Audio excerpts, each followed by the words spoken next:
Well, well, well, well. Looks how the turntables turn.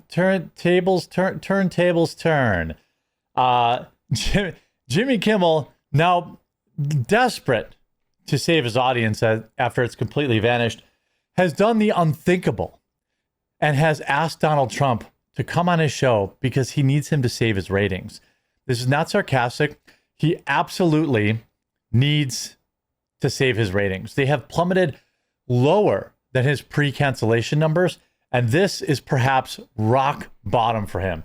Now, obviously, there's no way in heck Trump would ever go on his show. I guarantee you that right now. But the coverage of this and the laughter and fallout is absolutely hilarious. We're going to get all that after a super quick word from this video sponsor, Fume. Huge shout out to this video sponsor, Fume. Ever feel like you're stuck in a bad habit just because it's convenient? Believe me, I get it. That's why I tried Fume Zero, a single-use flavored air device with zero nicotine, zero vapor, and zero batteries. It's not a vape, it's something totally different. It's simple. Pick it up, draw air in through your mouth, and enjoy the flavor. That's it. No smoke, no charging, just pure flavor and a satisfying fidget feel, which is my favorite feature, honestly. On top of that, it's just $24.99. Way more affordable than any bad habit I've had, and you know what I'm talking about. I went with the crisp mint flavor to start, but I really like the orange as well. I find them both super refreshing, but you can also grab raspberry, peach blush, mango, whatever fits your vibe. Fume Zero starts at just $24.99. It's the simplest way to try flavored air. Zero nicotine, zero vapor, just natural flavor, and a much better habit for you to reach for. And as somebody who has quit about 1,000 times, I'm really glad to have this tool. And if you want to quit too, you should give it a try.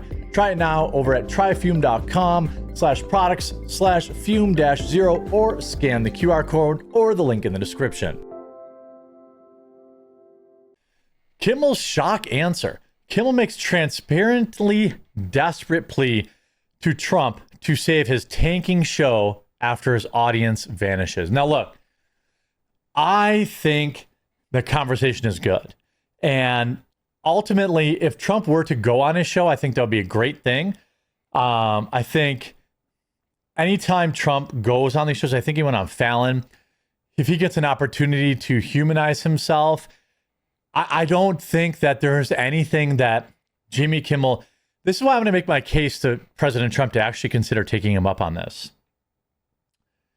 There is nothing Jimmy Kimmel can say to you face to face that you haven't had to face for the last 12 years, whether it's on the debate stage or with reporters or with, anything along those lines.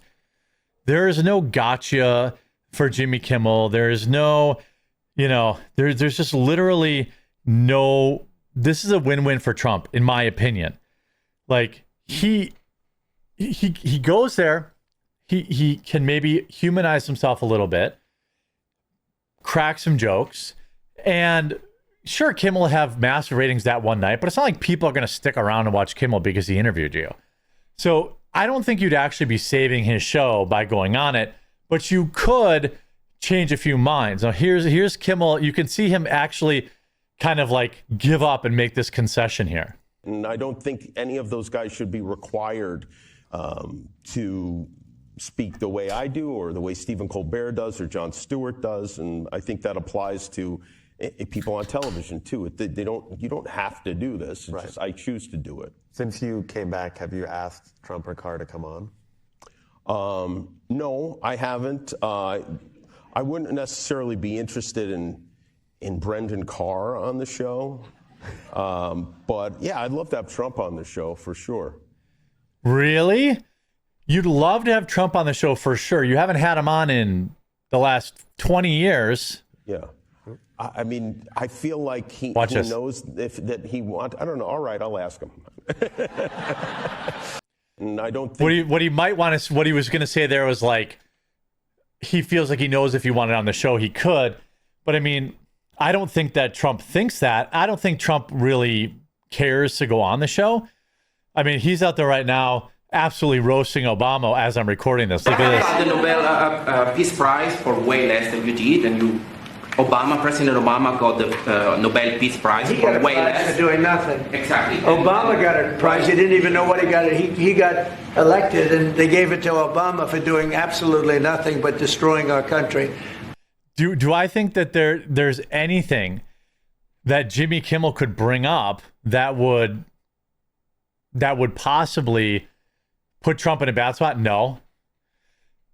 Kimmel now says he's going to ask President Trump to appear on his show. This would be probably rock bottom for him, but I want him to do it. I would love it. I would love for Trump to get a chance to actually respond to him in real time.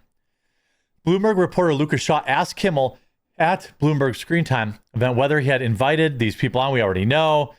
Kimmel's show, of course, the White House has not immediately returned a request for comment. Now, I'm sure Trump is going to say, get bent, you need me for ratings, I'm not going to go.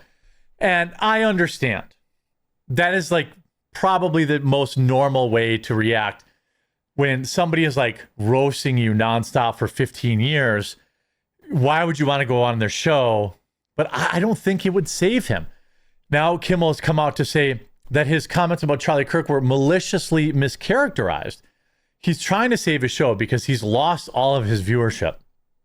Later in this interview, he said, I said to my wife, that's it. It's over. Kimmel recalled Wednesday night in the Bloomberg Screen Time media conference in Hollywood in a lengthy sit-down interview 3 weeks after the controversy.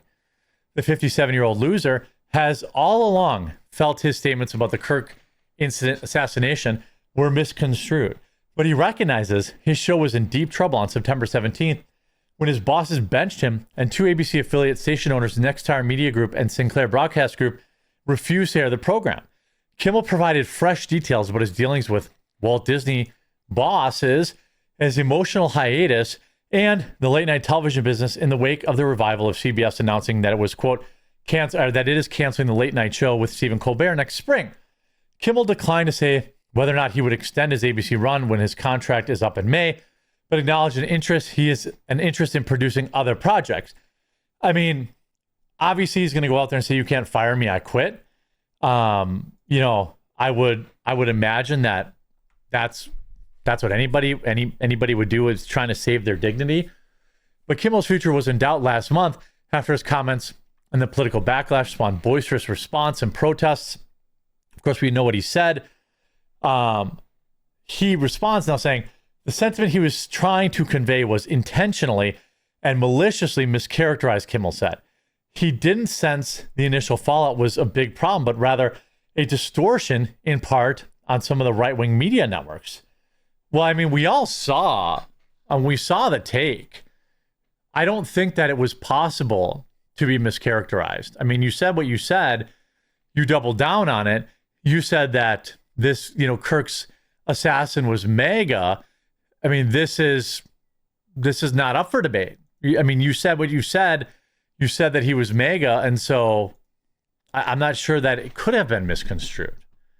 You know what I mean? Like, I'm not sure that's even on the table for you to try and say misrepresentation. I think we all knew exactly what you meant. Kimmel had planned to clarify his remarks on September 17th, but Disney itself feared the comedian was dug in and would only inflame the tense situation. That night, about an hour before showtime, Disney hit the pause button and released a statement saying the show had been preempted. He was off air for about 4 days. I can sometimes be aggressive. I can sometimes be unpleasant, he said. He recognized the show's precarious position when Sinclair and Nexstar bailed. He recalled an episode from early in his career where he made a joke about a boisterous Detroit basketball fans saying they're going to burn the city of Detroit down if the Pistons win, so he hoped the Lakers would prevail. The comment riled up the Motor City, prompting a local ABC affiliate to briefly shelve Kimmel's show. An ABC executive at the time told Kimmel the loss of the Detroit market could be catastrophic. That paled in comparison to the threatened loss of Nexstar and Sinclair, which owns dozens of stations, including large markets like Seattle, St. Louis, and Washington, D.C. The idea that I would not have 40 affiliates, I was like, well, that's it. He said that he was not going to go along with demands by the station made by the broadcaster, so he refused to donate the money to Charlie Kirk's cause, and he refused, which again, I'm fine with. I mean, why would you compel him to donate money to Charlie Kirk's cause? That'd be like saying, YouTube banned the quartering unless he donates money to like radical trans surgeries or something like that. Now, Kimmel complimented Disney's co-chair of entertainment, Dana Walden's handling of the crisis. I ruined Dana's weekend. It was just nonstop phone calls all weekend, Kimmel said, saying he doubted the situation would have turned out so well if they hadn't talked to Dana as much as he did to help him through everything. When asked who might become the next CEO of Disney, Kimmel said it would be foolish to answer that question. I happen to love Dana Walden very much. I think she's done a great job, Kimmel said. Throughout the controversy, Walden and Iger were skewered by critics who asserted the company was caving to President Trump, who had made it clear in no uncertain terms that he was no Kimmel fan. The Disney leaders were accused of corporate capitulation. What has happened over the last 3 weeks was very unfair to my boss at Disney, Kimmel said. It was insane, and I hope we really drew a bold red line as Americans as what we will and will not accept. So he himself now has come out to admit that Disney, in fact, did not capitulate to him, that it was mostly about, it sounds like the other networks pulling, the other Nexstar and Sinclair pulling them. That's what it sounds like it is to me. I mean, in my opinion, he's saying specifically that it's not, that it wasn't because of anything he said. Now, he scoffed at reports that cited unnamed sources suggesting Colbert's show was on track to lose $40 million this year. If CBS loses $40 million, they would have canceled already, Kimmel said. I know the budgets for what these shows are, alluding to ABC, CBS, and NBC shows. If we're losing so much money, none of us would be on. That's kind of all you need to know. That's actually not true. I think a lot of their shows were offset financially by, dark money, government money, USAID. That's just my opinion. Will Trump appear on the show? Will he bail Jimmy Kimmel out? I doubt it, but it sure would be very entertaining to watch. I hope you enjoyed this video. If you did, make sure you leave a like on it. If you haven't yet, please subscribe or follow down below. We'll talk to you again real soon.